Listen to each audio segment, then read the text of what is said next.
கிராம மிஷனரி இயக்கம் வழங்கும் கிராமிய நேரம் என்ற இந்த நிகழ்ச்சிக்கு உங்களை அன்புடன் வரவேற்கிறோம். கிராம மிஷனரி இயக்கம் கடந்த 27 ஆண்டுகளாக சிறுவர் மற்றும் வாலிபர் மத்தியில் ஊழியம் செய்து வருகிறது.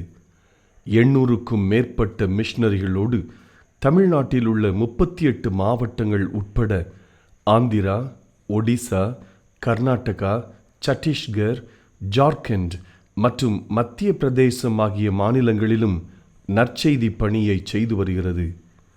எமது இலக்கு 1,00,000 கிராமங்கள், 7,000 மிஷனரிகள், ஒவ்வொரு மாநிலத்திலும் 500 மிஷனரிகள். எமது தரிசனம் என் ஆட்டுக்குட்டிகளை மேய்ப்பாயாக என்ற வசனத்தின்படி கிராமங்களில் உள்ள சிறுவர் மற்றும் வாலிபர்களை கிறிஸ்துவுக்குள் வழிநடத்தி அவர்கள் மூலம் கிராமங்களை சுவிசேஷ மயமாக்குதல், சந்திக்கப்படும் சிறுவர் மற்றும் வாலிபர்களை நாளைய தலைவர்களாகவும் ஊழியர்களாகவும் உருவாக்குதல், ஒவ்வொரு கிறிஸ்தவரையும் ஆத்தும ஆதாயம் செய்கிறவராக மாற்றுதல். இப்பொழுதும் எமது நிகழ்ச்சிகளை ஜெபத்துடன் பார்த்து பயனடையுங்கள். செயல்படும் கிறிஸ்தவர்களாக தேவனுக்கு உங்களை அர்ப்பணிப்பது உறுதி. ஹலோ நேர்களே, உங்ககிட்ட ஒரு நிமிஷம் பேசலாமா? எழுதி வைத்து ஜெபிக்கிற ஜெபத்திற்கு பதில் தரும் தேவன் நம் தேவன். அதுக்கு ஒரு எக்ஸாம்பிள் பார்த்துடலாமா? சீனாவிற்கு ஊழியத்துக்கு சென்ற ஹட்சன் டெய்லருடைய தங்கை அமலியா அவர்களுடைய டைரியில் ஹட்சன் டெய்லரின் ரட்சிப்பிற்காக எழுதி வைத்து இடைவிடாமல் தினந்தோறும் ஜெபித்து வந்தார்களாம். இந்த ஜெபம் நாளடைவில் ஹட்சனின் மனமாற்றத்திற்கு வழி செய்ததாம். ஒரு நாள் ஹட்சன் டெய்லர் தன் தங்கையின் டைரியை புரட்டி பார்க்கும் பொழுது தனக்காக இடைவிடாமல் ஜெபித்ததையும் ஜெபம் கேட்டவுடன் ஜெப குறிப்பிற்கு அறைகள் டிக் செய்திருப்பதையும் கண்டாராம். அன்றிலிருந்து அவரும் இம்முறையை பின்பற்ற ஆரம்பித்தாராம். அவர் மரித்த பின் அவருடைய டைரியை புரட்டி பார்க்கும் பொழுது 10,000 ஜெப குறிப்பு எழுதியிருந்ததாம். அது மட்டுமல்ல, 10,000 ஜெப குறிப்பு அறையிலும் டிக் செய்திருந்ததாம். என்ன ஃப்ரெண்ட்ஸ், நீங்களும் எழுதி வைத்து ஜெபிக்கும் முறையை பின்பற்றி தேவன் தரும் பதிலை பெற ரெடியா?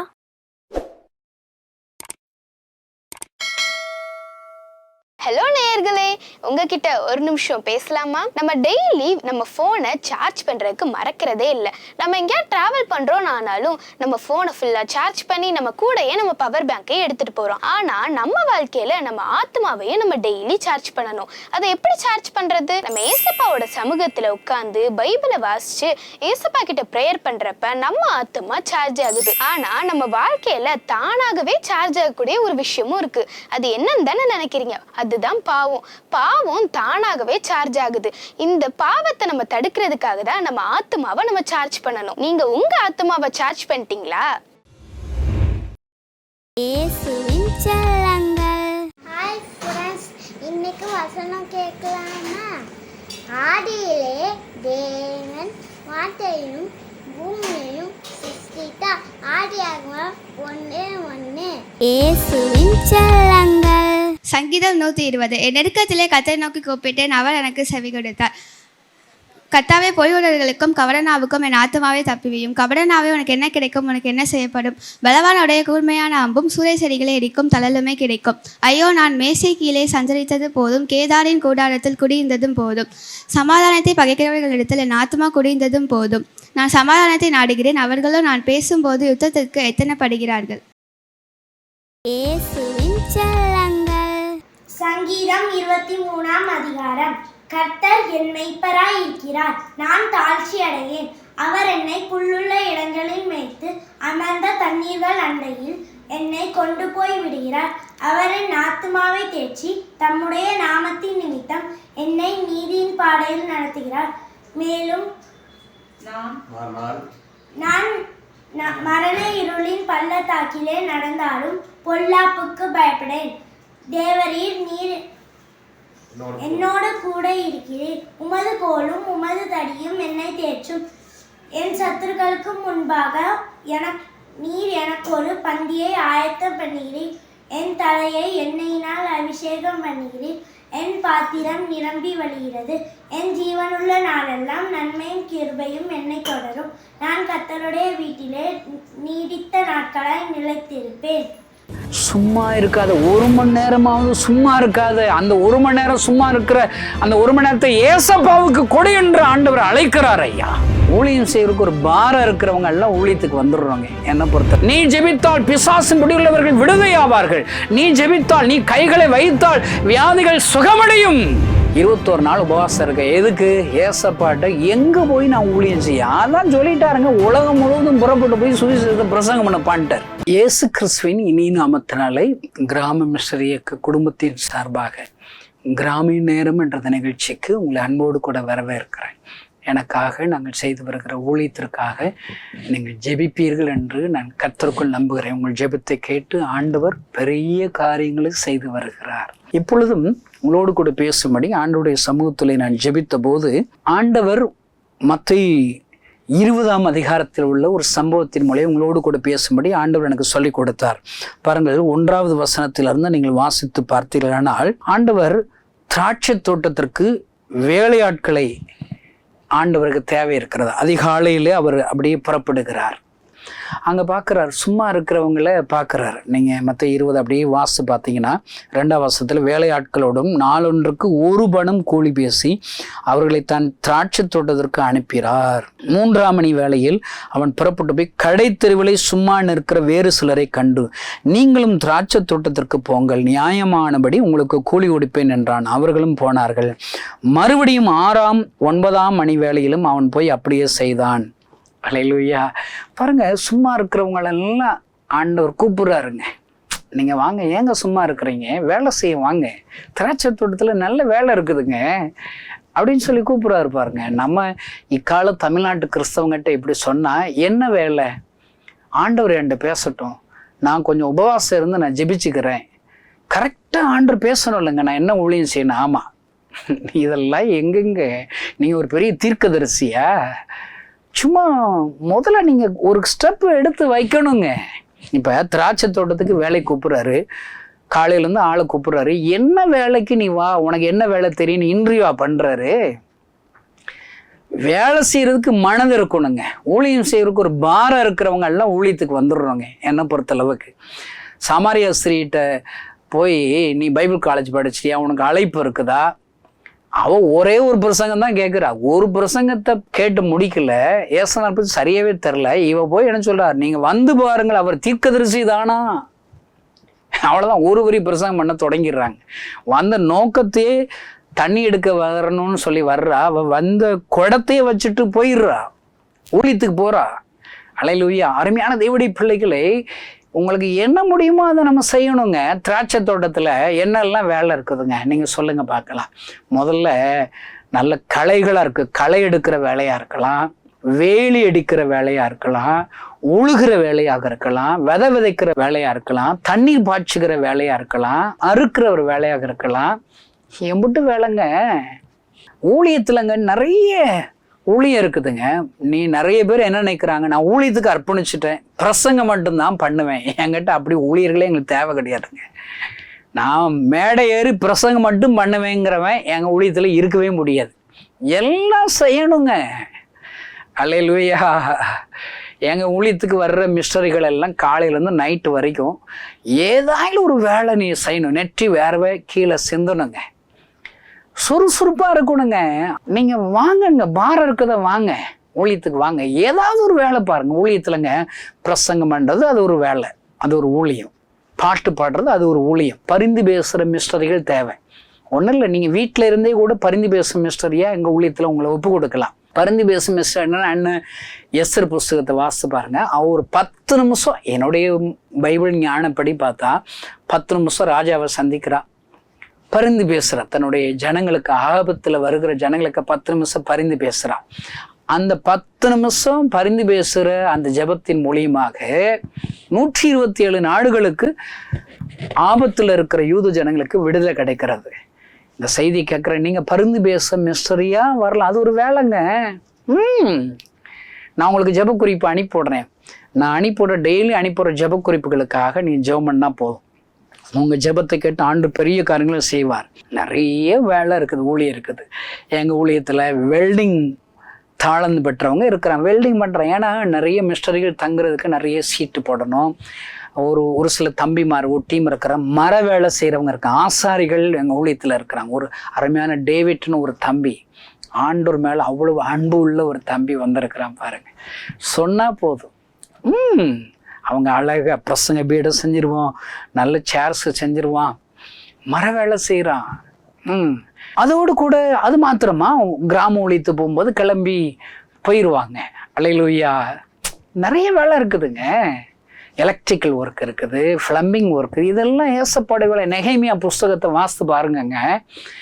அங்கே ஒவ்வொரு தாழ்ந்து பெற்றவர்கள் தேவை, ஆசரிப்பு கூடாரத்தை கெட்டவர்கள் நிறைய பேர் தேவை. இந்த செய்தி கேட்கிற சகோதரேஸ்வரன் யாராக இருந்தாலும் சரி, நீ பிரசங்கம் பண்ணுறது மட்டும்தான் ஊழியம் நினச்சிடாது. இப்படி நினச்சி தான் ஒன்றும் எழுப்புதலே இல்லை. நீங்கள் வாங்குங்க, உங்களுக்கு நிறைய வேலை இருக்குது, முழு நேரமாக வரலாம்.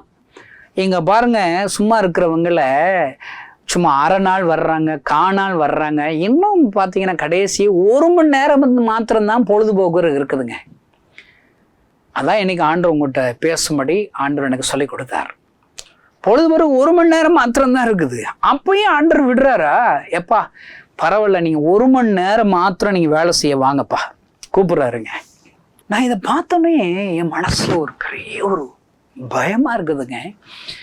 1 மணி நேரம் கூட சும்மா இருக்கக்கூடாதுன்னு ஏசப்பா மனசுல இருக்குதுங்க. இந்த செய்தி கேட்குற சகோதரேஸ்வரே, ஒரு நாள் 24 மணி நேரத்துல நீ 1 மணி நேரமாவது சும்மா இருக்கிறியா? ஏசப்பாவுக்கு இது பிடிக்காதுங்க, பிடிக்காது. ஆண்டவர் அந்த 1 மணி நேரத்தை ஏசப்பா தான் கொடுத்துருக்கிறார். பவுல் எழுதும்போது என்ன சொல்றாரு? நீங்கள் மதியற்றவளாயிராமல் காலத்தை பிரயோஜனப்படுத்திக் கொள்ளுங்க. அப்போ முட்டாப்பைகளாக இருக்கக்கூடாது. நீங்கள் ஏதாவது ஒரு மணி நேரம் செல்ஃபோன் பார்த்து வேஸ்ட் பண்ணுறீங்களா, டிவி பார்த்து வேஸ்ட் பண்ணுறீங்களா, நண்பர்களோடு அரட்டை அடித்து தேவையில்லாத காரியத்தை பேசி வேஸ்ட் பண்ணுறீங்களா?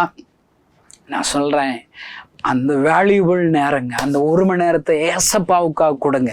எங்கள் பைபிளில் வாசித்து பாருங்க, 9ஆம் வசனம். அப்பொழுது 11ஆம் மணி வேளையில் வேலை அமர்த்தப்பட்டவர்கள் வந்து ஆளுக்கு ஒவ்வொரு பணம் வாங்கினார்கள். 1 மணி நேரம் வேலை பார்க்குறவங்களுக்கு முழு சம்பளம் ஆண்டவர் கொடுக்குறாருங்க. 1 மணி நேரம் மாத்திரம்தான் வேலை பார்க்குறாங்க, ஆனால் முழு சம்பளம் கொடுக்குறாங்க. இதில் நிறைய பேருக்கு முறுமுறுப்பு பாருங்க. இதில் எனக்கு ஒரு ஆறுதல் என்ன தெரியுமா? ஏசப்பாவுடைய வேலையை முழு நேரமாக செஞ்சவங்களுக்கு கூலி உண்டு. அரை ஊழியக்காரங்களா ஊழியம் செஞ்சாலும் கூலி உண்டு. 1 மணி நேரம் மாத்திரம் வேலை செய்கிற ஊழியக்காரங்க இருக்காங்களா, அவங்களுக்கும் கூலி உண்டுங்க.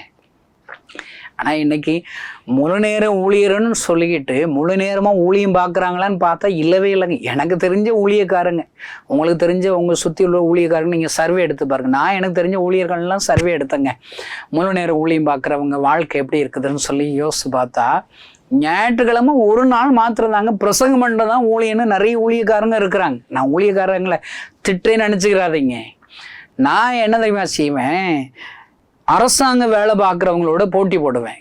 டீச்சர் வேலை பார்க்குறவங்க, பேங்க்கில் வேலை பார்க்குறவங்க, அவங்களோட போட்டி. அவங்க 8 மணி நேரம் குறைஞ்சது ஊழியம் பார்க்குறாங்க. காலைல 8 மணிக்கு டீச்சராக இருக்கவங்க ஸ்கூலுக்கு போகணுங்க, 9 மணிலேருந்து சாயங்காலம் 5 மணிக்கு ஸ்கூலில் இருக்கணும். இல்லை, பேங்க்கில் வேலை பார்க்குறவங்க 8 மணி நேரம் இல்லை, 10 மணி நேரம் 12 மணி நேரம் வேலை பார்க்குறான். எனக்கு தெரிஞ்ச ஒரு ஃப்ரெண்டு SBI பேங்க்கில் ஒர்க் பண்ணுறான்.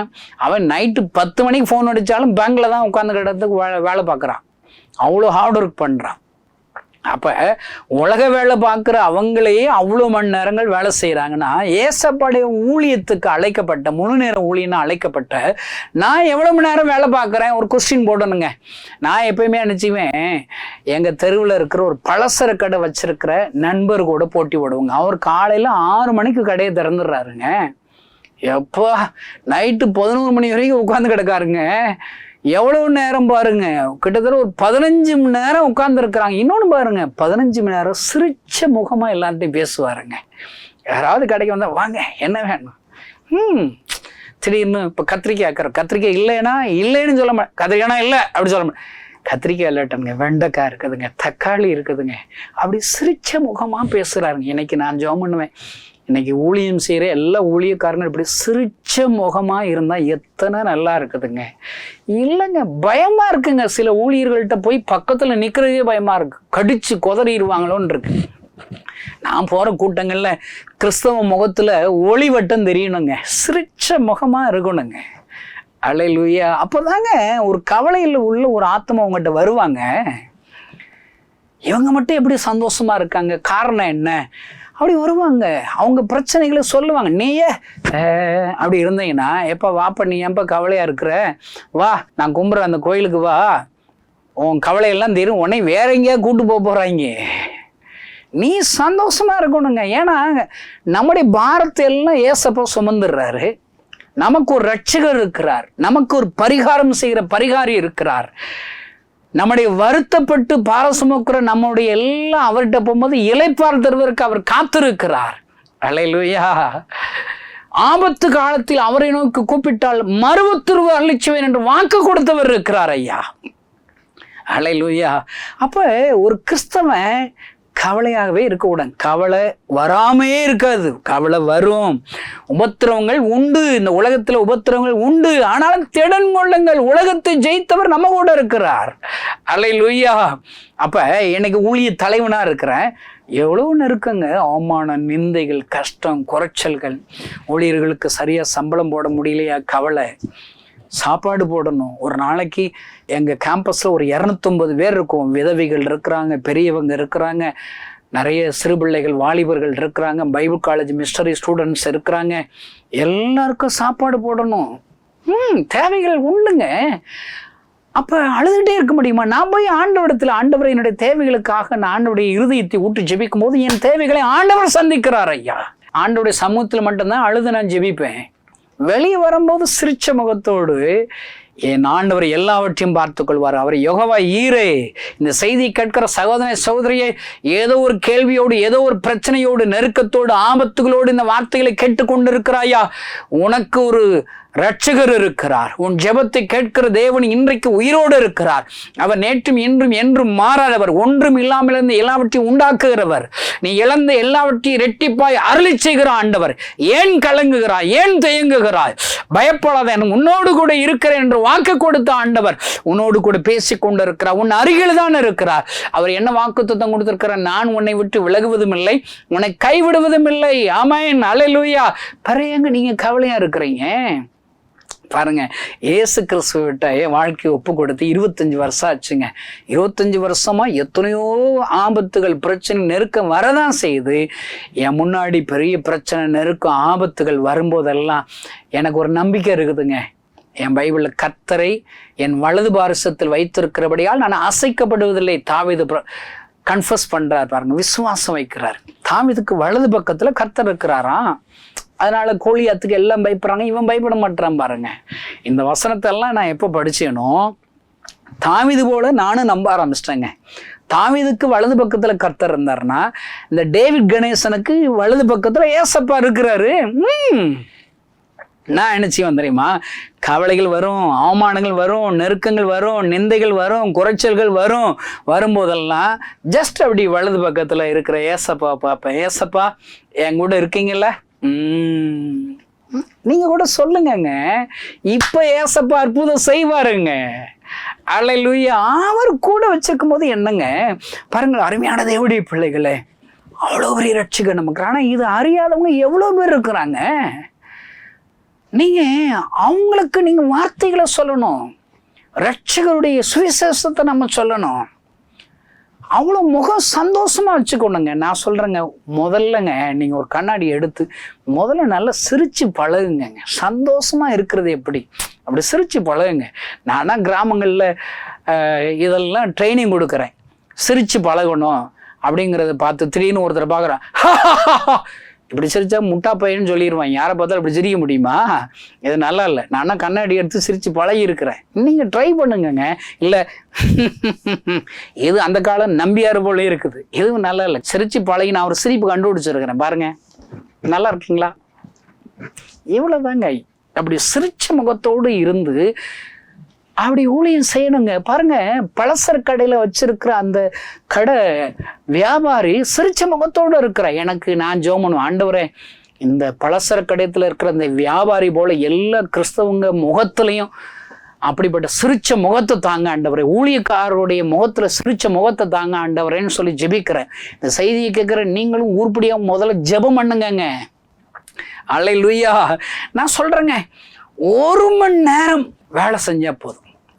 இன்னைக்கு இருக்கிற முழு நேர ஊழியர்கள் டெய்லி 8 மணி நேரம் வேலை செய்கிறாங்களாங்க. நான் சர்வே எடுத்து பார்த்து அப்படி வேலை செய்கிறவங்க ஊழியக்காரங்களே கிடையாதுங்க. இருக்கிறாங்க, கொஞ்சம் சொற்பமாக தான் இருக்கிறாங்க. நீங்கள் என்ன தெரியுமா ஜெபம் பண்ணணும்? ஏசப்பா முழு நேர ஊழியர்களை இன்னும் அதிகமாக எழுப்புன்னு சொல்லி ஜெபிக்கணும். ஏன்னா அறுவடை மிகுதி வேலையாட்களோ குறைவு. அதற்கு நீங்கள் ஜெபம் பண்ணுங்கன்னு ஏசப்பா சொல்கிறார். முழுசாக ஊழியர்கள் எழுமணும்னு சொல்லி ஜெபிக்கணும். இன்னொரு ஜெபம் என்ன செய்யணும்? ஏற்கனவே அழைக்கப்பட்ட முழு நேர ஊழியக்காரங்க முழு நேரமாக வேலை செய்கிறதுக்கு கிருபைதாங்க ஆண்டவரே, நீங்கள் அவங்களுக்காக ஜெபிக்கணுங்க. நிறைய ஊழியக்காரங்க பேதுரு சிறைச்சாலையில் கட்டப்பட்டது போல இன்னைக்கு கட்டப்பட்டுட்டாங்க. அவங்க ஆட்டுக்கு சுகபோக வாழ்க்கையில் கட்டப்பட்டுட்டாங்க, பணத்தில் ஐஸ்வர்யத்தில் கட்டப்பட்டுட்டாங்க. நீங்கள் அந்த 12 அதிகாரத்தில் ஒரு வீட்டில் சபையார்கள் எல்லாம் ஒருமனப்பட்டு ஜெபம் பண்ணப்ப ஆண்டவர் பேதுருவின் கட்டுக்கள் அவிழ்த்து விடுறார். சிறைச்சாலையிலிருந்து அவனை விடுதலை ஆக்குறது போல நீங்கள் முதல்ல ஏற்கனவே அழைக்கப்பட்ட பேதுரு போல இருக்கிற முழு நேர ஊழியர்கள் நல்ல ஊழியம் செய்யணும், முழு நேரமாக ஊழியம் செய்யணும், டெய்லி 8 மணி நேரமாவது ஏசப்பாவுக்கு வேலை செய்யணும், ஊழியம் செய்யணும்னு சொல்லி ஜெபிங்கங்க. பெரிய ஒரு பாரம் என்ன தெரியுமா? 1 மணி நேரம் மாத்திரம் வேலை செய்வீங்களா? 1 மணி நேரம் கூட சும்மா இருக்கிறதுக்கு ஏசப்பாவுக்கு பிடிக்கலைங்க. இப்போ நான் யோசிச்சு பார்க்குறேன், 1 hour நான் செலவழிச்சேன்னு எவ்வளோ ரிசல்ட்டுங்க பாருங்க. நான் இப்போ 1 மணி நேரம் எனக்கு கொஞ்சம் கேப் கிடைக்குது. நான் என்ன செய்கிறேன்? சும்மா அந்த காலத்தில் சைக்கிள் எடுத்துகிட்டு சைக்கிளில் போவேன். இப்போ தான் ஆண்டவர் கார் கொடுத்துருக்குறார். கார் எடுத்துகிட்டு நான் சும்மா போகிறேன். எவ்வளோ நான் வெளியேறிட்டாலே பணித்தளம் தாங்க. எவ்வளோ ஆப்பர்ச்சுனிட்டிஸ் இருக்குதுங்க நான் ஊழியம் பார்க்குறதுக்கு. நீ வீட்டை விட்டு கிளம்பிட்டாலே பணித்தலங்க தாங்க. நீ பார்க்குற இடமெல்லாம் ஆப்பர்ச்சுனிட்டி தான். உனக்கு கொடுக்கப்பட்ட தாளந்துகளை நீ செலவழிக்கிறதுக்கான களம் இருக்குது. நிறைய பேர் சொல்லுவாங்க 21 நாள் உபவாசம் இருக்க எதுக்கு? ஏசப்பாட்ட எங்கே போய் நான் ஊழியம் செய்ய? அதான் சொல்லிட்டாருங்க, உலகம் முழுவதும் புறப்பட்டு போய் சுவிசேஷத்தை பிரசங்கம் பண்ண பாண்டார். நீ முதல்ல கிளம்பி போய்கிட்டே இரு. அடுத்து தேவைன்னா உன்னை அங்கே போ, எங்கே ஒன்று பர்டிகுலராக சொல்லுவார். வனாந்திர மார்க்கமாய் போ, ஆவியானவர் பிலிப்பிட்ட சொல்ற மாதிரி அங்கேயும் போக சொல்லுவார். முதல்ல நீ கிளம்பப்பா. கிளம்புறதுக்கு முன்னாடி எனக்கு எப்படிப்பட்ட ஊழியம், என் ஊழியத்துக்கு பேருக்காக உபவாசம் இருந்து பயங்கரமா ஜெபிச்சுட்டு இருக்கிறான். என்னத்தையாவது ஒரு பேரை வைங்கங்க. ஆண்டவரோ ஒரு பேர் வைக்க சொன்னாருன்னா அது ஒரு காஸ்பல் இருக்குன்னா அந்த பேரை வைங்க. அதுக்காக நாளை டிலே பண்ணிக்கிட்டு இருக்காதீங்க. 1 மணி நேரம் கூட வேஸ்ட் பண்ணக்கூடாதுன்னு ஏசப்பா இங்க சொல்லி இருக்கிற மத்திய 20 அதிகாரத்துல. அல்லேலூயா. பாருங்க, நான் ஒரு கிராமத்துக்கு போறேன். ஒரு இடத்துல என்னுடைய வெஹிக்கிளை வச்சுட்டு ஒரு மணி நேரம் தெருவில் நின்று பிரசங்கம் பண்றேன். எவ்வளோ பேருங்க ஆண்டோடைய வார்த்தைகளை கேட்பாங்க. அந்த வார்த்தைகளை கேட்குற ஒரு சிலர் ஏசு சுகமாக்குவார் என்று சொன்ன உடனே, ஐயா எனக்கு கொஞ்சம் நெஞ்சு வலி இருக்குன்னு சொல்லி ஜெபிக்க வருவாங்க. எனக்கு ஒரு கேன்சர் கட்டி இருக்குன்னு ஜெபம் பண்ண வருவாங்க. ஒன்றும் இல்லை, காசா பணமாங்க. ஆண்டவர் சொல்லி விசுவாசிக்கிறவன் நடக்கும் அடையாளங்கள் அவனை. நான் விசுவாசி தானே, எனக்கு ஒரு அடையாளம் இருக்குது. என் அடையாளம் என்ன? என் நாமத்தினாலே பிசாசுகளை துரத்துக்கிற அடையாளம். நான் ஜோமண்ணா விசுவாசி, நான் ஜோமண்ணா. பிசாசு பிடியில் உள்ளவர் விடுதலை ஆவாங்க, வியாதியஸ்தர்கள் சுகமாகும். என்ன குறித்து பத்திரம் எழுதி போட்டிருக்கிறார். இந்த செய்தி கேட்கிற சகோதரே சோரே, உனக்கு ஒரு அடையாளம் இருக்கிறது. நீ ஜெபித்தால் பிசாசின் பிடியில் உள்ளவர்கள் விடுதலை ஆவார்கள். நீ ஜெபித்தால், நீ கைகளை வைத்தால் வியாதிகள் சுகமடையும். உன் அடையாளமே அதுதான். நவமான பாசைகளை பேசுவார்கள். எத்தனை அடையாளம் ஐயா! ஆண்டவர் சொல்லி இருக்கிற அடையாளத்துல ஒரு அடையாளமாவது உன்கிட்ட இருக்கா? இருக்குதா? நீ முதல்ல நீ செயல்பட்டாதான்ப்பா அந்த அடையாளமே உனக்கு தெரியும். உங்களோட இருக்கிற ஆண்டவர் யாருன்னே தெரியும். ஐயா, 1 மணி நேரத்துல எவ்வளோ மினிஸ்ட்ரிங்க செய்யலாம். சும்மா இருக்காத 1 மணி நேரமாவது சும்மா இருக்காத. அந்த 1 மணி நேரம் சும்மா இருக்கிற அந்த 1 மணி நேரத்தை ஏசப்பாவுக்கு கொடு என்று ஆண்டவர் அழைக்கிறார் ஐயா. பாருங்க, நைட்ல எனக்கு தூக்கம் வரல. ஜெபம்னாலும் ஜெபத்துல வல்லமை இல்லை. நான் என்ன தெரியுமா செய்வேன்? ஜெபம் பண்ணும் போதுங்க ஒரு பாரம் இருக்கணும், ஒரு நொறுங்குதல் இருந்தால் தாங்க ஜெபம் நல்லா இருக்கும். பாரம் இல்லையா, நான் உடனே போயிடுவாங்க. விருதுநகரில் இருக்கிற பஸ் ஸ்டாண்டில் போய் சும்மா ஒரு மணி நேரம் உட்காந்துருப்பாங்க. அங்கே இருக்கிற ஜனங்கள் எல்லாம் பார்த்தாலே ஒரு பாரம் வந்துடுவையா. ஒரு சின்ன பையன் பீடி எடுத்து குடிக்கிறதை பார்ப்பேன். அங்கே நடக்கிற காரியங்கள் எல்லாம் பார்க்கும்போது என் மனதில் ஒரு எண்ணம் வரும். இவர்கள் இயேசுவை அறிந்திருக்கிறார்களா? இவ்வளவு பெரிய கூட்டம் இருக்கிறதே, இந்த பஸ் ஸ்டாண்டில் இருக்கிற கூட்டங்கள் பரலோகத்திற்கு வந்து விடுவார்களா? இவர்களுக்கு இயேசுவை பற்றி சொல்லுகிறதற்கு ஊழியக்காரர்கள் இருக்கிறார்களா? ஒரு முறையாவது இயேசுடைய அன்பை இவர்களுக்கு அறிவித்திருக்கிறார்களா? யோசித்து பார்த்தேன், உள்ளம் உடையும் ஐயா. மார்க் 6ஆம் அதிகாரத்தில் மேய்ப்பனில்லாது ஆடுகளை போல இருக்கிற ஜனங்களை கண்டு மனதுருகி பிரசங்கிங்க தொடங்குகிறார். அவ்வளோதாங்க. நான் சும்மா போய் 1 மணி நேரம் பஸ் ஸ்டாண்டில் அவ்வளோ பெரிய கூட்டத்தை பார்த்தல, என் மனதில் ஒரு ஆத்ம பாரம் இருக்கிறது, ஒரு ஜபாவி என் மீது ஊற்றப்படுகிறது, ஒரு வல்லமை என் மீது ஊற்றப்படுகிறது. அதற்கு பின்பாக நான் ஜெபிக்க ஆரம்பிக்கிறேன், பிரசங்கிக்க ஆரம்பிக்கிறேன். என் ஆண்டவர் அற்புத அடையாளங்களை செய்கிறார் ஐயா, செய்கிறார். பாருங்க, ஆண்டவர் நமக்கு கொடுக்கப்படுகிற நேரத்தில் எவ்வளோ நேரம் கொடுத்தாலும் அந்த நேரத்தை அவருக்கு லாபம் உண்டாக்க பயன்படுத்துவார் ஐயா. பாருங்க, ஒரு நாள் ரொம்ப களைப்பில் தூங்க ஆரம்பிச்சிட்டேன். ஆண்டவர் சொல்றாரு, நீ தூங்காத, நீ கிளம்பி, நான் ஒரு இரவுல தூக்கம் வரலன்னா ஒரு பலசர கடைக்கு போவேன், பீடி சிகரெட்டு வாழைப்பழம் விற்கிற கடைக்கு போவேன். அந்த கடையில் போய் அங்கே அவர் மட்டும்தான் அங்கே இருப்பார், இல்லாட்டா அந்த செக்யூரிட்டி நிறைய பேர் இருப்பாங்க. அந்த ஏடிஎம் அந்த சென்டரில் போய் ஒரு செக்யூரிட்டி இருப்பாங்க, அவங்கெல்லாம் கண் விழிச்சிருப்பாங்க, எப்போ போனாலும் அங்கே இருப்பாங்க. எனக்கு நிறைய ஃப்ரெண்ட்ஸ் உண்டு, ஏடிஎம் சென்டரில் இருக்கிற செக்யூரிட்டி ஃப்ரெண்ட்ஸ்கள் உண்டு. அவங்கள்ட்ட நான் போய் பேசிக்கிட்டு இருப்பேன், ஏசப்பா பற்றி சொல்லிக்கிட்டு இருப்பேன். இரவில் ஃபுல் நைட்டும் வியாபாரம் நடக்கிற ஒரு கடை இருக்குது, அவங்ககிட்ட போவேன். அவங்கள்ட்ட போய் அவங்க என்ன மதிக்கணும், நான் சொல்கிற வார்த்தைகளை கவனிக்கிறதுக்காக 1000 ரூபாய்க்கு உங்கள்கிட்ட ஜாமான் வாங்க போகிறேன் பிரதர். அவங்க பயங்கர நைட்டு இரவில் 1000 ரூபாய் ஜாமான் என்ன வேணும் பிறந்தேன்னு சொல்லுவாங்க. நான் சும்மா அங்கே இருக்கிற புஸ்தகத்தினே எழுதுவேன், குமுதம், ஆனந்த விகடன், மோட்டார் விகடன், கல்கண்டு, பாக்கியா, சும்மா எல்லா புஸ்தகத்தையும் எண்ணிகிட்டே வாங்குங்க. இன்னும் எவ்வளவு தவிர்க்கு, இன்னும் தம்பி 150 ரூபா ஒரு வாழை தார எடுங்கங்க, சும்மா சொல்கிறது. 1000 வந்துருச்சா போதுங்க அடிவேன். அவர் பாருங்க இவ்வளோ பெரிய வியாபாரம் நடக்குது, அவர் நான் பேசுகிறதெல்லாம் கேட்பார். அப்போ ஆண்டோடைய அன்பை சொல்லி கொடுத்துக்கிட்டே இருப்பேன். என்னுடைய பழக்கம் இது. சும்மா இருக்கக்கூடாதுங்க. தூக்கம் வரலையா, நைட்டு 1 மணிக்கு எந்திரிச்சு போனால் அங்கே ஒரு களம் இருக்கிறது, வாய்ப்புகள் இருக்கிறது, ஆப்பர்ச்சுனிட்டிஸ் இருக்குது, ஆத்துமாக்கள் இருக்கிறார்கள், காத்திருக்கிறது பணித்தலங்கள். அல்லேலூயா. விளைநிலம் காத்திருக்கிறது, அறுவடை காத்திருக்கிறது. இந்த செய்தி கேட்கிற சகோதர சகோதரே, 1 மணி நேரம் சும்மா இருக்கிறாயா, நீ புறப்பட்டு போ. பாருங்க, என்னுடைய பழக்கது. திடீர்னு பார்த்தா ஒரு நாள் நல்ல தூங்குற ஆண்டவர் பேசுறாரு, நீ கிளம்பி நீ எப்பொழுதும் சந்திக்கிற அந்த கடைக்காரை போய் சந்திங்கிறார். ஆண்டவரை நாளைக்கு நான் பார்க்குறேன், இப்போ நான் தூக்கம் வருதுன்னு சொல்கிறேன். ஆண்டவரை நீ துரிதப்படுத்துகிறார். சரின்னு சொல்லி எந்திரிச்சு போனாங்க. பார்த்தா அந்த கடையெல்லாம் திறக்க, ஆளை காணோம். எங்கடா போனான் அப்படின்னு சொல்லி எட்டி பார்த்தா அவன் ஏதோ அப்படி தண்ணி ஊற்றிக்கிட்டு இருக்கிறான். ஏசப்பா இப்போ என்ன செய்ய, நீ ஏன் சாக விரும்புகிறேன்னு சொல்லி அவன்கிட்ட கேளு, அவன் சாக போகிறான்னு ஆண்டவர் சொல்கிறாரு. எந்திரியா கடைக்கார, எந்திரியா, நீ எதுவும் சாக போறியோ, ஏன்பா சாக போகிற, ஏசப்பா உன்னை நேசிக்கிறான்னு சொன்னேன். அழுகிறான். கணேசன், இப்போ தான் நான் அந்த விஷத்தை எல்லாம் கலக்கிட்டு இருக்கேங்கிறான். எத்தனை அன்பையா, கொஞ்ச நேரத்தை என் ஆண்டவருக்காக கொடுத்த போது என் ஆண்டவர் என்னை பயன்படுத்தி சாக கடந்த ஒரு ஆத்மாவை காப்பாற்றுகிறாரே, ஜீவனை கொடுக்கிறாரே, ரட்சிப்பை கொடுக்கிறாரே. இந்த செய்தி கேட்கிற சகோதரனே சோரை, எத்தனை 1 மணி நேரத்தை நீ சும்மா கழிக்கிறாய். வாருங்கள், இயேசு அழைக்கிறார். அந்த 1 மணி நேரத்தில் வேலை செய்யுங்க. 1 மணி நேரம் மிஸ்டரியா என் கூட நீங்கள் சேர்ந்துக்கோங்க. உங்களுக்கு நான் சொல்லி கொடுக்குறேன், பழக்க வைக்கிறேன். கர்த்தர் நம்முடைய காலங்களிலேயே கர்த்தரே தேவன் என்பதை நிரூபிக்கிற ஒரு காலத்தை ஆண்டவர் நமக்கு தருவார் ஐயா.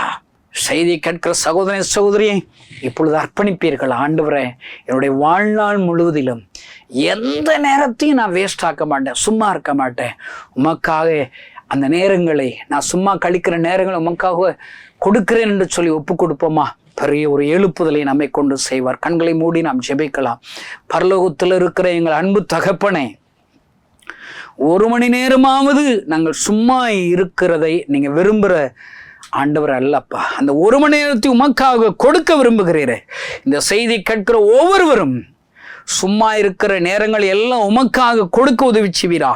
விடுமுறை நாட்களை உமக்காக கொடுக்க உதவி செய்வீரா. எங்கள் தேசம் ஆண்டவரே, வலதைக்கும் இடதைக்கும் வித்தியாசம் தெரியாத கோடிக்கணக்கான இந்திய ஜனங்கள் உம்மை அறிந்து கொள்ளும்படி, இரட்சகராய் உம்மை கண்டு கொள்ளும்படி சும்மா இருக்கிற ஒவ்வொருவரையும் எடுத்து பயன்படுத்துவீராக. அவர்கள் மூலியமாக அற்புத அடையாளங்கள் நடக்கட்டும் ஆண்டவரே. பெரிய ஒரு எழுப்புதலை உண்டாக்கும். இயேசு நாமத்தினால் பிதாவே, ஆமென். இந்த செய்தி நிச்சயமாக உங்களை செயல்பட தூண்டிருக்கும் என விசுவாசிக்கிறோம்.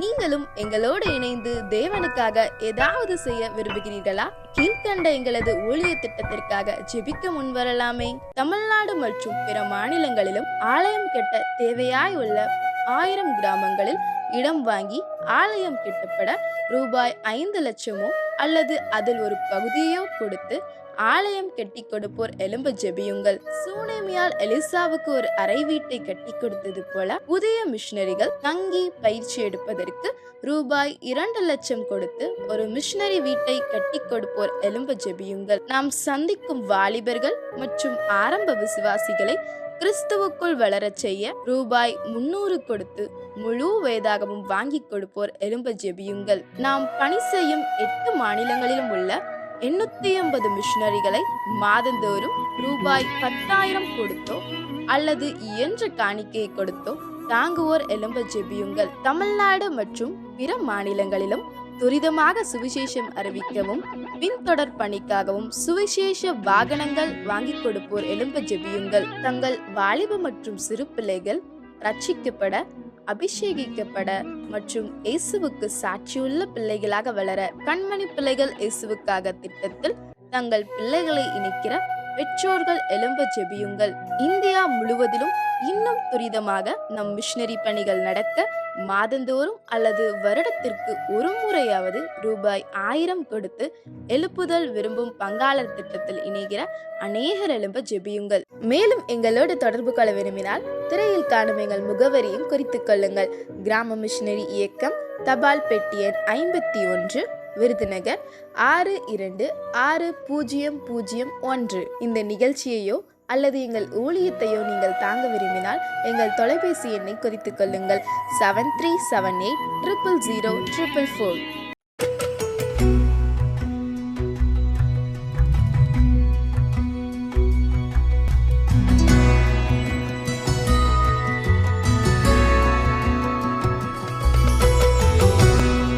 கர்த்தருடைய பரிசுத்த நாமத்துக்கு மகிமை உண்டாவதாக. என் பேர் சுபாஷ். என் ஊர் சொந்த ஊர் திருநெல்வேலி. நான் ஒரு கிறிஸ்துவை அறியாத குடும்பத்தில் நான் பிறந்து வளர்ந்தவன். எங்கள் அப்பா பேங்கில் வேலை பார்த்தாங்க. என் கூட பிறந்தவங்க 2 பேர். எங்கள் அப்பா பேங்கில் வேலை பார்த்துட்டு இருக்கும்போது எங்கள் அப்பாவுக்கு திடீர்னு கை கால் இழுத்து வச்சுக்கிச்சு. உடனே எங்கள் அப்பா நாங்கள் ஒரு கிறிஸ்தவங்க அம்மா நீங்கள் இப்படியே இருந்தீங்கன்னா உங்கள் அப்பாவுக்கு சரியாகாது, நீங்கள் கிறிஸ்தவங்களாக மாறுங்க அப்படின்னு சொன்னாங்க. உடனே நான் அந்த அம்மா சொல்லும்போது 40 நாள் நீங்கள் பாஸ்டிங் இருந்து நீங்கள் ஜெபம் பண்ணிங்கன்னா உங்கள் அப்பாவுக்கு ஆண்டவர் ஒரு அற்புதம் செய்வார் அப்படின்னு சொன்னாங்க. நாங்கள் 40 நாள் பாஸ்டிங் வச்சோம். அந்த 40 நாள் பாஸ்டிங்கில் எங்கள் அப்பாவுக்கு பக்கவாதமாக இழுத்திருந்த கை எங்கள் அப்பாவுக்கு 39வது நாள் எங்கள் அப்பாவுக்கு அந்த கை கால் வர ஆரம்பிச்சிச்சு. உடனே எங்கள் அப்பாவுக்கு நல்லா ஆண்டவர் சுகம் கொடுத்தார். உடனே நாங்கள் குடும்பமாக ரட்சிக்கப்பட்டு ஆண்டவரை ஏற்றுக்கொண்டோம். என் கூட பிறந்தவங்க 2 பேர். எங்கள் அப்பாவுக்கு சரி நம்ம சீக்கிரம் இருக்க மாட்டோம் அப்படின்னு சொல்லிட்டு எங்கள் அக்காவுக்கு ஒரு திருமண வாழ்க்கையை அமைச்சு வச்சாங்க. கல்யாணம் முடிச்சு வச்சு எங்கள் அப்பா இறந்துட்டாங்க. உடனே எங்கள் அக்கா தான் எங்களை பார்த்துட்டு இருந்தாங்க. எங்கள் மச்சான் சொன்னாங்க, இவன் பெரிய பையன் ஆகிட்டானா, இவன் வேலைக்கு போகிறது நல்லது, வீட்டிலே வச்சு சோறு போட முடியாது அப்படின்னு சொன்னாங்க. உடனே நான் சென்னைக்கு புறப்பட்டு போனேன். சென்னைக்கு புறப்பட்டு போகும்போது ஒரு கம்பெனியில் போய் நான் வேலை கேட்டேன். வேலை கேட்கும்போது அந்த கம்பெனியில் எனக்கு ஃபஸ்ட்டு பெருக்கிற வேலை, இந்த டீ கொடுக்குற வேலை எனக்கு கொடுத்துருந்தாங்க. அப்போ அது நான் உண்மையாக செஞ்சேன். உண்மையாக செஞ்சதுனால ஓனருக்கு பிடிச்சி போச்சு. உடனே அந்த ஓனர் என்னை கேஷியராக விடுவோம் அப்படின்னு சொல்லிட்டு அங்கே இருக்கிற நான் கேஷியராக இருந்தேன் 10 வருஷம். அங்கே ஒரு சின்ன பிரச்சனை வந்துச்சு. அதிலிருந்து நான் வெளியே வந்தேன். நான் ரயில்வே வேலை பார்க்கணுன்னு எனக்கு ரொம்ப ஆசை. அப்போ ரயில்வே வேலை பார்க்கும்போது நான் ஆண்டவர்கிட்ட ஜெபம் பண்ணேன். ஆண்டவரே, எனக்கு திருமணமும் ஆயிடுச்சு, எனக்கு 2 பசங்க ஆச்சு, எனக்கு ரயில்வே வேலை எனக்கு வேணும் அப்படின்னு சொல்லி கேட்கும்போது ஆண்டவர் எனக்கு அதிகாரின் கண்களில் தயவு கிடைக்க கிருபை செய்தார். அவங்ககிட்ட போய் நான் போனேன். ரயில்வேக்கு நான் போனேன். அவங்ககிட்ட போய் நான் வேலை கேட்டேன். ஃபஸ்ட்டு எனக்கு கான்ட்ராக்டில் வேலை கொடுத்துருந்தாங்க. அப்போ ஃபஸ்ட்டு வேலை என்ன வேலைன்னா எனக்கு ஹவுஸ் கீப்பிங் வேலை, டாய்லெட் க்ளீன் பண்ணுற வேலை, அந்த மாதிரி வேலை கொடுத்துருந்தாங்க. அதையும் நான் உண்மையாக செஞ்சேன். அப்போ நான் செஞ்சுட்டு இருக்கும்போது அநேக என்னை அற்பமாக பார்த்தாங்க. அப்போ நான் ஆண்டவரே, எனக்கு கடைசி வரைக்கும் நான் இப்படி தான் நான் இருப்பேனா அப்படின்னு சொல்லிட்டு நான் அழுதேன். அப்போ என் ஒய்ஃப் சொல்லுவாங்க, என் பிள்ளைங்களாம் சொல்லுவாங்க, உங்கள் மேலே ரொம்ப வாடை வருது, என்ன வேலை தான் நீங்கள் செய்கிறீங்க, ரொம்ப வீசுது அப்படின்னு சொல்லுவாங்க. அப்போ நான் ரொம்ப நாள் மறைச்சேன். என் வந்து மூத்த மக வந்து சொல்லுவா, எப்பா அவங்க மேலே ரொம்ப வீசுது இப்படின்னு சொல்லும்போது எனக்கு ரொம்ப வேதனையாக இருந்துச்சு. அப்போ நம்ம இனிமேல் நம்ம மறைக்க முடியாது அப்படின்னு சொல்லிட்டு என் மனைவிக்கிட்ட நான் சொன்னேன். நான் ரயில்வேல பாத்ரூம் கிளீன் பண்ணுற வேலை தான் நான் செய்கிறேன்னு சொன்னோடனே என் மனைவிக்கு ரொம்ப கஷ்டமாகி போச்சு. உடனே என் மனைவி நான் இருக்கும்போது அழாமல் நான் வேலைக்கு போகும்போது என் மனைவி ஆண்டவர் சமூகத்தில் ஆண்டவரே என் கணவருக்கு நல்ல ஒரு வேலையை நீங்கள் கொடுங்கப்பா, இதுக்கு மேலே வேலை கொடுங்கன்னு சொல்லிட்டு ஆண்டவர் அதுக்கு படியாக என்னை நாற்றத்திலிருந்து அடுத்த எனக்கு உயர்த்தினார். என்ன வேலைன்னா ஆவடியில் டிக்கெட் கவுண்டரில் வேலையை போட்டார். அதுலேயும் நான் உண்மையாக செஞ்சுட்டு ஆண்டவரே இதுக்கு மேலே எனக்கு வேலை வேணும் அப்படின்னு நான் சொல்லி கேட்கும்போது சென்ட்ரல் ஒர்க் மேனேஜர் அவங்களுக்கு நான் பிஏவாக நான் இருந்தேன். அதுக்கு மேலே எனக்கு ஆண்டவர் படிப்படியாக உயர்த்தினார். டிடிஆர் வேலை கேட்டேன். டிடிஆர் வேலையை ஆண்டவர் எனக்கு கொடுத்தார். அதுலேயும் நான் உண்மையாக செஞ்சேன். அப்போ ஆண்டவர் எனக்கு என் மனைவி ரொம்ப நாள் ஊழியம் செஞ்சதுனால என் மனைவி என்ன சொன்னாங்கன்னா, எப்பா நம்ம நான் ஊழியம் செஞ்சுட்டு இருந்திருக்கிறேன், நீங்கள் வேலை செஞ்சுருக்கேன், ஆனால் நான் ஊழியம் செஞ்சதுனால நீங்கள் ஆண்டவர் உங்களையும் ஊழியத்துக்கு அழைச்சிடுவார். இப்படி கேட்க ஆண்டவர் நம்மளுக்கு தராருன்னா அவருடைய வேலையை செய்கிறதுக்காக தான் நம்மளுக்கு வேலையை தந்திருக்கிறாரு அப்படின்னு சொல்லும்போது நான் அங்கே ஜோம் பண்ணும்போது ஆண்டவர் எங்களை ஊழியத்துக்காக அழைச்சாங்க. அப்போ நான் டேவிட்டனுக்கு நான் ஃபோன் பண்ணி நான் சொல்லும்போது, டேவிட்டனை நீங்கள் உடனே கிளம்பி வாங்க அப்படின்னு சொன்னாங்க. நாங்கள் உடனே நான் வேலையை வேணான்னு சொல்லிட்டு வேலையை ரிசைன் பண்ணிவிட்டு நான் வந்தேன். நாங்கள் இந்த ஊழியத்தில் 3 வருஷம் ஆகுது. ஆண்டவர் கிருபையில் எனக்கு 2 குழந்தைங்கள் இருக்கிறாங்க. எந்த ஒரு குறையில்லாமல் ஆண்டவர் இதுவரைக்கும் எங்களை வழிநடத்தி வருகிறார். ஆண்டவர் வல்லமையாக எடுத்து எங்களை பயன்படுத்திக்கிறார். எங்கள் குடும்பத்துக்காக நீங்கள் ஜெபிச்சுக்கோங்க. சிறு சாட்சியை கர்த்தர் ஆசீர்வதிப்பாராக. ஆமென்.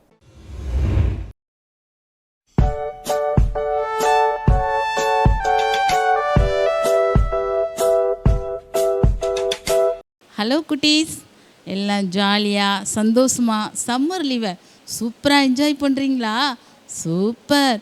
வெயிலுக்குலாம் அங்கங்கே சுற்றக்கூடாது, நல்லா தண்ணி குடிக்கணும், சேட்டை பண்ணாமல் சமத்து குட்டியாக வீட்டிலே இருக்கணும். ஓகேவா? வெயில் பாருங்கள் சுட்டரிக்குது. ஓகே, இந்த சுட்டரிக்கிற வெயிலில் அக்கா உங்களுக்கு சூப்பரான ஒரு ஆக்ஷன் சாங் சொல்லி கொடுக்க போகிறேன். எங்கேயும் ஓடாமல் அமைதியாக உங்கள் டிவி ஆன் பண்ணி அழகாக பாட்டு கேட்டு ஆக்ஷன் பண்ணி ஏசப்பாவை சந்தோஷப்படுத்த போகிறீங்க. ஓகேவா? இந்த சம்மர் லீவ் ஃபுல்லாக யாரை சந்தோஷப்படுத்தணும்? சூப்பர். நல்ல பாட்டு, ஆக்ஷன் சாங், அப்புறம் விபிஎஸ்லாம் நடக்குது இல்லையா, அதெல்லாம் அட்டன் பண்ணி ஏசப்பாவை சந்தோஷப்படுத்த போகிறீங்க. ஏசப்பா விசேஷத்தை ஞானத்தால் உங்களை நிரப்ப போகிறாரு. ஓகேவா? அப்போ தான் நீங்கள் நெக்ஸ்ட்டு ஸ்கூல் அட்டன் பண்ண போகும்போது உங்களுக்கு தேவையானதெல்லாம் ஏசப்பா உங்களுக்கு தந்துடுவாங்க. ஓகே தானே குட்டீஸ்? சூப்பர். இப்போ நானும் அக்காவும் உங்களுக்கு சூப்பரான ஒரு பாட்டு சொல்லி தரப்போகிறோம். 4 லைனில் கவனமாக கேளுங்க.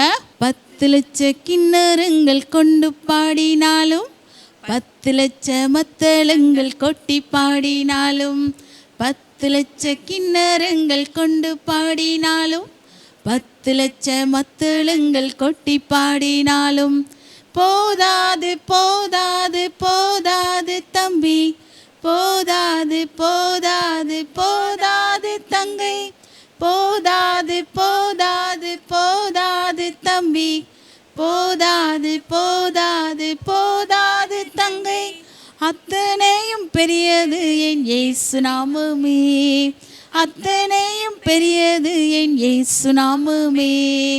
10 லட்ச கிண்ணறங்கள் கொண்டு பாடினாலும் 10 லட்ச மத்தளங்கள் கொட்டி பாடினாலும் 10 லட்ச கிண்ணறங்கள் கொண்டு பாடினாலும் 10 லட்ச மத்தளங்கள் கொட்டி பாடினாலும். சூப்பராக இருந்துச்சா? 10 லட்ச கிண்ணறம், மத்தளம், கிட்டார் எது கொண்டு பாடினாலும் ஏசப்பாவை துதிப்பதற்கு போதவே போதாதான். ஏசப்பா அவ்வளோ பெரிய அன்புள்ளவர், அவ்வளோ நல்லவர். ஓகே குட்டீஸ், இந்த பாட்டுக்காக்கா ஆக்ஷன் சொல்லித்தரோம், கவனமாக கேட்டு நீங்களும் கற்றுக்கங்க. ஓகேவா? அக்கா, நம்ம ஆக்ஷன் பண்ணலாமா? ஓகே, பண்ணலாமே. நீங்கள் ரெடியா குட்டீஸ்? சூப்பர். இப்போ நம்ம எல்லாம் சேர்ந்து பாட போகிறோம். நீங்களும் அக்கா கூட சேர்ந்து பாட போகிறீங்க. அக்கா அழகான ஒரு ஆக்ஷன் பண்ண போகிறாங்க. ஓகேவா? சூப்பர். 10 லட்ச கிண்ணறங்கள் கொண்டு பாடினாலும் 10 லட்ச மத்தளங்கள் கொட்டி பாடினாலும் 10 லட்ச கிண்ணறங்கள் கொண்டு பாடினாலும் 10 லட்ச மத்தளங்கள் கொட்டி பாடினாலும் போதாது போதாது போதாது தம்பி, போதாது போதாது போதாது தங்கை, போதாது போதாது போதாது தம்பி, போதாது போதாது போதாது தங்கை, பெரியது என் இயேசு நாமமே, அத்தனையும் பெரியது என் இயேசு நாமமே.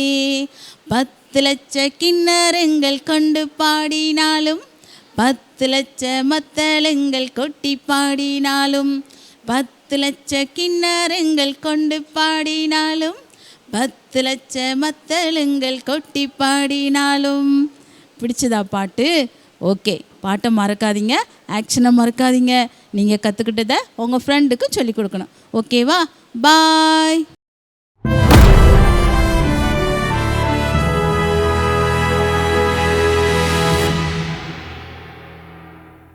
ஏடபிள்யூ டோசர் என்கிற தேவ மனிதர், நிறைய அவருடைய புஸ்தகங்கள் இருக்கிறது. அதுல அவர் ஒரு வார்த்தை, எனக்கு மறக்க முடியாத ஒரு வார்த்தை என்னன்னா, ஆராதிக்கிற மனிதனுக்கு சந்தேகமே வராது, சந்தேகிக்கிற மனிதன் ஆராதிக்க முடியாதுன்னு ஒரு வார்த்தை எழுதியிருக்கிறார். உங்களுக்கு எத்தனை பேருக்கு சொன்ன உடனே புரியுதுன்னு தெரியல.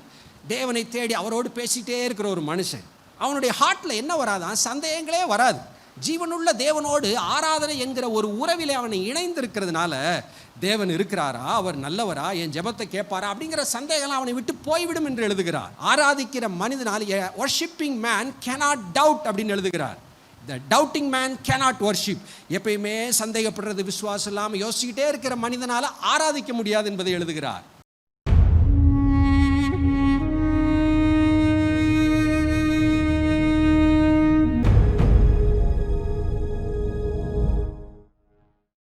குட்டீஸ், எப்படி இருக்கீங்க? நல்லா இருக்கீங்களா? இன்றைக்கி கூட உங்களுக்கு நிறைய ஃப்ரெண்ட்ஸ் இருப்பாங்கள்ல, ஸ்கூலில், பக்கத்து வீட்டில் நிறைய ஃப்ரெண்ட்ஸ் இருப்பாங்கள்ல. எல்லா ஃப்ரெண்ட்ஸோடையும் நீங்கள் மகிழ்ச்சியாக இருக்கீங்களா? அவங்க சொல்கிற நல்ல காரியங்களை நீங்கள் ஏற்றுக்கிடுறீங்களா? அதை குறித்து தான் அக்கா அன்றைக்கி உங்களுக்கு ஒரு கதை சொல்ல போகிறேன். சரியா? நீங்களாம் வெட்டுக்கிளியை பார்த்துருக்கீங்களா? வெட்டுக்கிளியை பார்த்துருப்பீங்க. என்ன, மழை காலத்தில் வெட்டுக்கிளி நம்ம வீட்டு பக்கங்களில் செடிகளெல்லாம் வந்து நிற்கும். ஒரு காட்டில் வந்து ஒரு பெரிய மரம் இருந்துச்சு. அந்த மரத்தில் ஒரு வெட்டுக்கிளியும் அந்த மரத்தில் உள்ள ஒரு பொந்துக்குள்ளே ஒரு எறும்பும் வாழ்ந்து வந்துச்சு. கொஞ்சம் எறும்புகள் அந்த இடத்துல இருந்தது.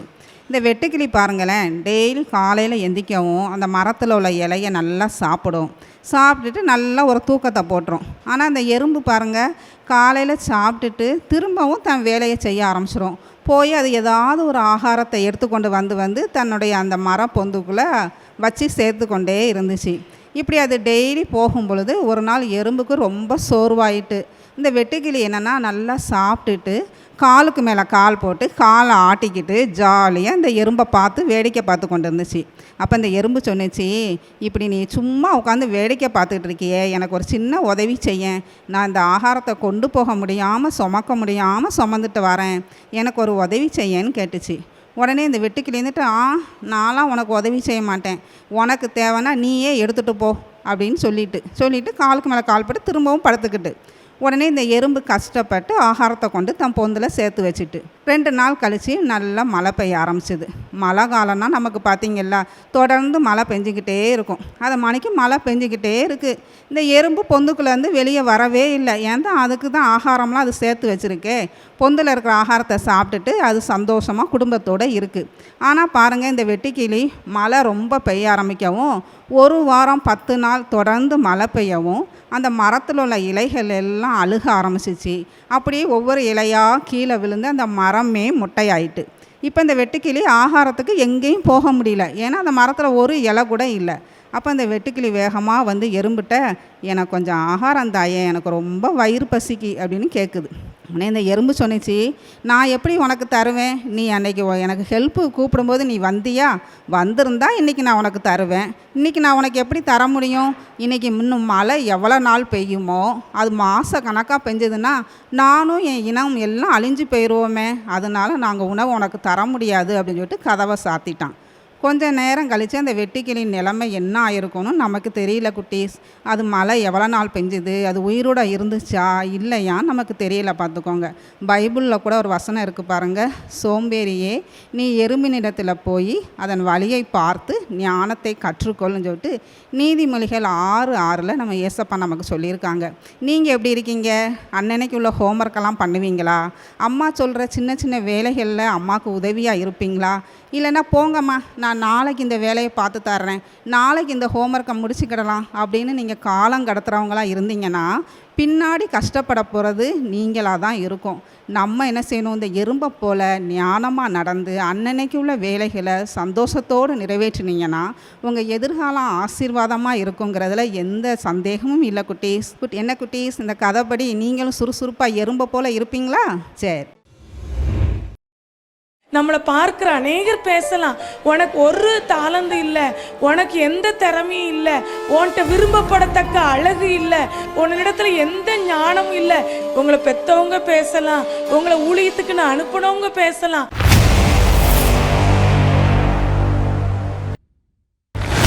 அமெரிக்க நாட்டு ஜனாதிபதி ஆபிரகாம் லிங்கன் அவங்க பதவி ஏற்ற உடனே அந்த நாட்டில் இருக்கிற மக்கள்லாம் அவரை ஏளனமாக பேசினாங்களாம். இவருக்கு ஒன்றும் அழகு இல்லை, இவர் எப்படி நம்முடைய தேசத்தை ஆளுகை செய்ய போகிறாரு அப்படின்னு சொல்லி ஒரு கூட்டம் மக்கள் சொன்னாங்களாம். ஒரு கூட்டம் மக்கள் சொன்னாங்களாம், இவர் ரொம்ப படித்தவரெலாம் இல்லையே, எப்படி நம்முடைய தேசத்தின் ஜனங்களை சரியான பாதையில் இவர் வழி நடத்துவார் அப்படின்னு சொல்லி இன்னொரு கூட்டம் மக்கள் பேசினாங்களாம். இன்னொரு கூட்டம் மக்கள் சொன்னாங்களாம், இவருக்கு எந்த திறமையும் கிடையாது, எந்த பின்னணியும் கிடையாது, இவர் பேக்ரவுண்ட் இல்லாதவர், எந்த டேலண்ட்டும் இல்லாதவர், இவர் இவ்வளோ பெரிய தேசத்தை, இவ்வளோ ஒரு அழகான தேசத்தை, ஞானவான்கள் நிறைய இருக்கிற ஒரு தேசத்தை இவரால் எப்படி ஆள முடியும் அப்படின்னு சொல்லி ஒரு கூட்டம் மக்கள் பேசினாங்களாம். ஒவ்வொரு கூட்டமும் ஒவ்வொரு விதமாக அவரை பேசினாங்க. அவருக்குள்ளாகவே இப்படிலாம் மக்கள் பேசுகிறாங்களே, நான் எப்படி இந்த தேசத்தை நான் ஆளுகை செய்ய போகிறேன் அப்படின்னு சொல்லி மனசுக்குள்ள ஒரு பயம் வந்ததான். ஆனால் அந்த பயத்தின் மத்தியிலையும் ஆண்டவரை அதிகாலையில் சந்திக்கணும், என்னுடைய முதல் நேரத்தை அவருக்கு கொடுக்கணும் அப்படின்னு சொல்லி அவருடைய இருதயத்தில் ஒரு தீர்மானம் எடுத்தாராம். காலையில் எழும்பின உடனே என்னுடைய முதல் நேரம் இயேசுவுக்கு தான், நான் முதல்ல சந்திக்கிற நபர் இயேசுவாக தான் என் வாழ்க்கையில் இருக்கணும் அப்படின்னு சொல்லி தன்னுடைய வாலிப வயதில் எடுத்த தீர்மானத்தை அமெரிக்க நாட்டு ஜனாதிபதியாக ஆன பிறகும் அந்த தீர்மானத்தில் முடிவு பரியந்தம் நிலைத்திருக்கணும் அப்படின்னு சொல்லி ஒவ்வொரு நாளும் காலையில் எழும்பின உடனே அதிகாலையில் ஆண்டோடைய சமூகத்தில் அவர் காத்திருப்பாராம். எனக்கு ஞானம் இல்லை சுவாமி, எனக்கு திறமை இல்லை சுவாமி, இந்த ஜனங்களை வழிநடத்துவதற்கு எனக்கு எந்த தகுதி இல்லை சுவாமி, ஆனால் நீங்கள் மாத்திரம் என் கூட இருந்துட்டீங்கன்னா போதும், எனக்கு உதவி செஞ்சிட்டா போதும், இந்த நாட்டை நான் ஆளுகை செய்ய முடியும் அப்படின்னு சொல்லி ஆண்டோடத்தில் அதிகாலையிலே காத்திருந்தாராம். அதிகாலையிலே ஆண்டோடைய சமூகத்தில் அவர் காத்திருந்து ஜெபித்து அவரிடத்துல இருந்து ஞானத்தை கேட்டு பெற்றுக்கொண்டு ஒவ்வொரு நாளையும் அவர் நடத்தும் பொழுது கர்த்தரே அவரோடு கூட இருந்தாராம். அவர் அந்த நாட்டை ஆளுகை செய்யலையா, ஆண்டவரே அந்த நாட்டை ஆளுகை செய்தாராம். அவரே ஜனாதிபதியாக ஆண்டவரே இருந்தார் என்று சொல்லி அவருடைய வாழ்க்கையை குறித்து நம்ம பார்க்கிறோம். இன்னைக்கு நம்முடைய வாழ்க்கையில் நம்மளை பார்க்குற அநேகர் பேசலாம், உனக்கு ஒரு தாளந்து இல்லை, உனக்கு எந்த திறமையும் இல்லை, உன்கிட்ட விரும்பப்படத்தக்க அழகு இல்லை, உன்னிடத்துல எந்த ஞானமும் இல்லை, எந்த ஒர்க்கை கொடுத்தாலும் நீ சரியானபடி நீ செய்ய மாட்டேங்கிறியே, நீ அதில் தோத்து தான் போகிற, உனக்கு எந்த இதுவுமே இல்லை அப்படின்னு சொல்லி இங்கே இருக்கிறவங்க உங்களை பேசலாம், உங்களை பெற்றவங்க பேசலாம், உங்களை ஊழியத்துக்கு நான் அனுப்பினவங்க பேசலாம். ஆனால் உங்கள் கூட இருக்கிற தேவன் மிகவும் பெரியவர், உங்களோடு கூட இருக்கிறேன் அப்படின்னு சொல்லி சொல்கிறாரு. அதிகாலையிலே என்னை தேடுகிறவன் என்னை கண்டடைவான் அப்படின்னு சொல்லி ஆண்டோடைய வசனம் சொல்கிறது. அவருடைய சமூகத்தில் வாஞ்சியோடு வந்திருக்கிற ஒவ்வொருவரையும் தேவன் தம்முடைய கிருபையினால் நிரப்பி, தம்முடைய வல்லமையினால் நிரப்பி, தம்முடைய வரங்களினால் நிரப்பி ஊழியத்திலே வல்லமையாய் எடுத்து பயன்படுத்துவதற்கு அவர் போதுமானவராய் இருக்கிறார்.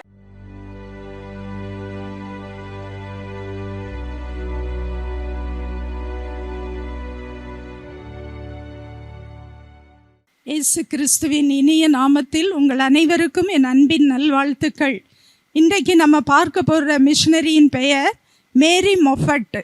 இவங்க ஆப்பிரிக்கா தேசத்தில் அதிக பாரம் கொண்டு இவங்களுடைய அம்மா அப்பா ராபர்ட் மொஃபட், மேரி மொஃபட் அப்படின்னு சொல்லி அந்த தம்பதியினர் ஆப்பிரிக்கா தேசத்தின் மேலே அதிக பாரம் கொண்டு அங்கு சென்று பணியாற்றினர். அப்பொழுது மூத்த மகளாக மேரி மொஃபட் அவர்களுக்கு பிறந்தார். மேரி மொஃபட் அவர்கள் சிறு வயதிலிருந்தே அதிக பக்தியில் வளர்க்கப்பட்டார். அவருடைய ஆர்வம் ஆசிரிய பணியாக பணியாற்ற வேண்டும் என்பது. எனவே அவர் ஆசிரியராக பயிற்சி பெற்று பணி செய்து கொண்டிருந்தார். அப்பொழுது அவருக்கு 1845 ஆண்டு ஸ்காட்லாந்தை சேர்ந்த டேவிட் லிவிங்ஸ்டன் என்பவரோடு திருமணம் நடைபெற்றது. இவர்கள் இருவருமே, டேவிட் லிவிங்ஸ்டனும் ஆப்பிரிக்கா தேசத்தின் மேல் பாரம் கொண்டு அங்கு பணியாற்றி வந்தார். எனவே இருவரும் இணைந்து அதிக பாரத்துடனும் அதிக தியாகத்துடனும் ஆப்பிரிக்கா மக்கள் மத்தியிலே பணியாற்றினர். இவர்கள் ஆப்பிரிக்கா மக்கள் மத்தியிலே அடர்ந்த காடுகளின் வழியாக அடிக்கடி இவர்கள் சென்று பிரயாணப்பட்டு கர்த்தருடைய பணியை, ஊழியத்தை செய்து வந்தனர். அவ்வாறாக செய்யும்போது, காடுகளின் வழியாக கடந்து செல்லும்போது பெரிய பெரிய கொசுக்கள், விலங்கினங்களை கடிக்கக்கூடிய கொசுக்களினால் இவர்கள் அதிகம் பாதிக்கப்பட்டனர். அதனால் அடிக்கடி மலேரியா காய்ச்சல் அவர்களுக்கு வந்தது, பலவீனப்பட்டார்கள். இந்த மலேரியா ஃபீவர் என்பது 3-5 நாட்களுக்குள் இறந்து விடுவார்கள். விலங்குகளையும் தாக்கும், இது மனிதர்களையும் தாக்கும். அப்படிப்பட்ட கொடிய ஒரு வியாதி அந்த ஆப்பிரிக்க மக்கள் மத்தியிலும் விலங்குகளையும் தாக்கி கொண்டு இருந்த நேரங்கள். இவர்கள் செய்த ஊழிய பகுதியில் சிங்கங்களும் அதிகமாக மக்களை தாக்கி கொண்டிருந்தது.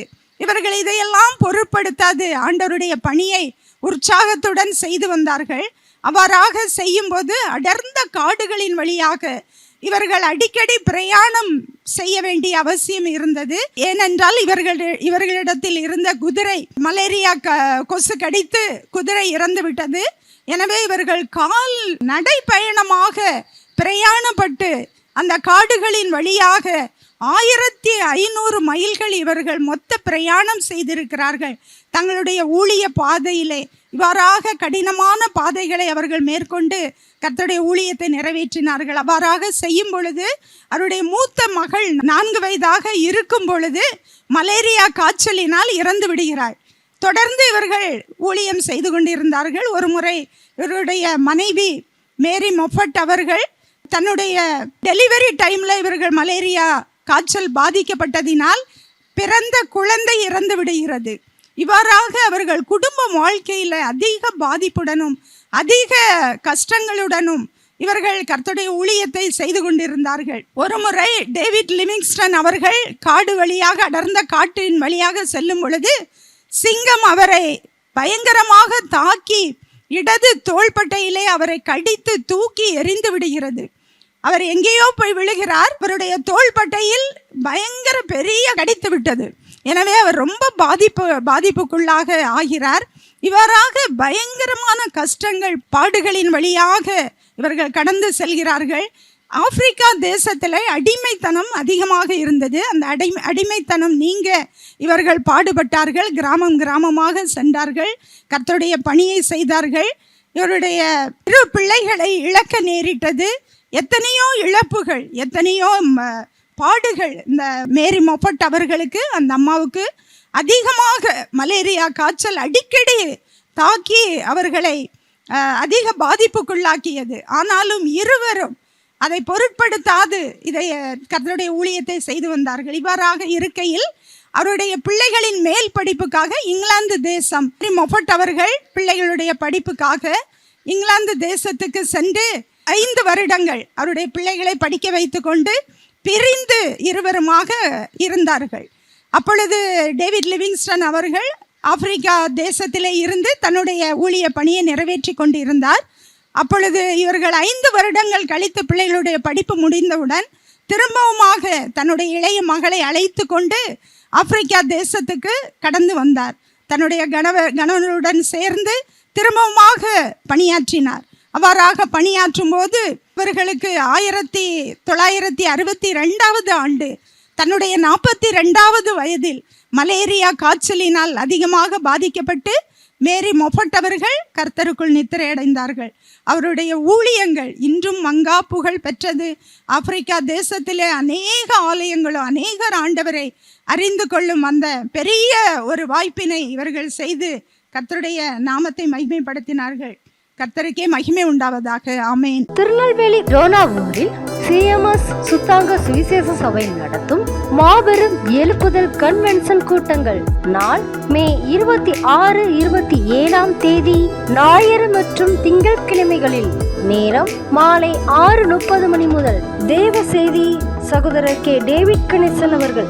இடம் சிஎம்எஸ் சுதாங்க சுவிசேஷ சபை, டோனாவூர். வாருங்கள், பங்கு பெறுங்கள், தேவ ஆசீர்வாதத்தை பெற்றுச் செல்லுங்கள். திருநெல்வேலி மாவடியில் இயேசு ஜீவிக்கிறார் சுவிசேஷ ஊழியம் நடத்தும் வளரும் வாலிபம். நாள் மே 30ஆம் தேதி வியாழக்கிழமை அன்று. நேரம் காலை 8:30 மணி முதல் மாலை 4 மணி வரை. பாடல் மற்றும் ஆராதனை விஎம்எம் குழுவினர். தேவ செய்தி சகோதரர் கே டேவிட் கணேசன் அவர்கள். பெற்றோரே, உங்கள் பிள்ளைகள் ஆவிக்குரிய வாழ்க்கையில் வளர்வதற்கும் தேவ ஆசீர்வாதத்தை பெற்றுக்கொள்வதற்கும் இக்கூட்டத்தில் பங்கு பெறுமாறு உங்கள் ஒவ்வொருவரையும் அன்புடன் அழைக்கிறோம். சிஎஸ்ஐ திருநெல்வேலி திருமண்டலம் மாங்குடியில் அமைந்துள்ள தூய பவுலின் ஆலயம் நடத்தும் 33வது ஆலய பிரதிஷ்டை பண்டிகை மற்றும் நற்செய்தி பெருவிழா. நாள் மே 17, 18, 19 வெள்ளி, சனி மற்றும் ஞாயிற்றுக்கிழமைகளில். நேரம் மாலை 6:30 மணி முதல். இடம் தூய பவுலின் ஆலயம், மாங்குடி, மீனாட்சிபுரம். தேவ செய்தியாளர் சகோதரர் கே டேவிட் கணேசன் அவர்கள். இக்கூட்டத்தில் ஒவ்வொருவரும் குடும்பமாய் கலந்து கொண்டு தேவ ஆசீர்வாதம் பெற்றுச் செல்லுங்கள். God bless you.